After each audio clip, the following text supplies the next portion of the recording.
అరే ఈ ఫోన్ పని రోజు ఎట్లయినా షాపింగ్ పెట్టాలి, రోజు ఎట్లయినా రిపేర్ చేయాలి.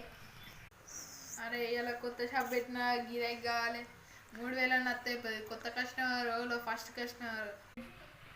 అరే అన్న ఈ ఫోన్కి ఏమైనా చూడవా?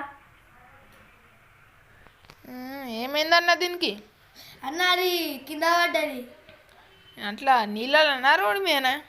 అది నీళ్ళలో పడ్డదే. మరి ఈ అవసరం లేదు తమ్మి, పడెత్తున్నా. అన్నా ఏమైంది? అన్న మంచి ఫోనే, మరి ఏం చేసుకుంటా. సరే అన్న, 5000 అయితే నేను చేసి ఇస్తా. సరే అన్న, సరే అన్న తీసుకో పైసలు. ఇక మంచిగా ఈ ఫోన్ని. సరే అన్న. ఈ ఎట్టనే ఇక నిప్పి చూద్దాం వెనకాలది. ఇక అన్న నీకు వేసుకోవచ్చట్టుగా చేసుకోపో. మరి ఏమైందన్న బిడ్డ సీట్లు వచ్చిందా?